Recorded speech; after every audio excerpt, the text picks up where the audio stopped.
ছাত্রদের গণ অভ্যুত্থানকে অনেকে ইসলামের বিজয় বলছে। আসলেই কি এটা ইসলামের বিজয়? এটাকে আসলে ইসলামের বিজয় বলার তো কোনো যুক্তি আমি দেখছি না। কারণ হলো এই গণ অভ্যুত্থান হয়েছে একটা জালেম শাসকের বিরুদ্ধে এবং জালেমের শাসক বিরুদ্ধে জুলুমটা এটা কোনো ধর্মীয় আন্দোলন ছিল না, বরং এটি ছিল একটি অধিকারের আন্দোলন। অধিকারের আন্দোলনে মুসলমান সবাই সমান।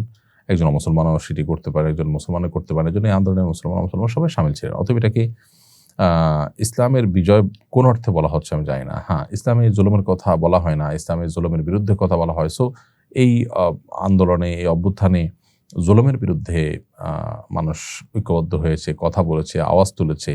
সেই জায়গা থেকে এটা ইসলামের একটা বিধান এখানে আছে বা ইসলামের দৃষ্টিতে এটা বৈধ। জাস্ট এটুকু বলা যায়। কিন্তু এটা ইসলামের বিজয় বলা যায় না। বিশেষ করে এই অভ্যুত্থানের মাধ্যমে নতুন যে সরকার আসলো তারা ইসলামী রাষ্ট্র কায়েম করবে, আল্লাহর বিধান অনুযায়ী চলবে এমন কোনো কথা বলে নাই। আল্লাহর প্রতি বিশ্বাসী কথাটুকুও তারা অনেকে মুখ দিয়ে বলতে চান না। এমনকি তাদের অনেকে মুসলমান কিনা সেটা নিয়ে সন্দেহ আছে। সো এটাকে ইসলামের বিজয় বলাটা একেবারেই অর্থহীন এবং অযৌক্তিক একটি কাজ।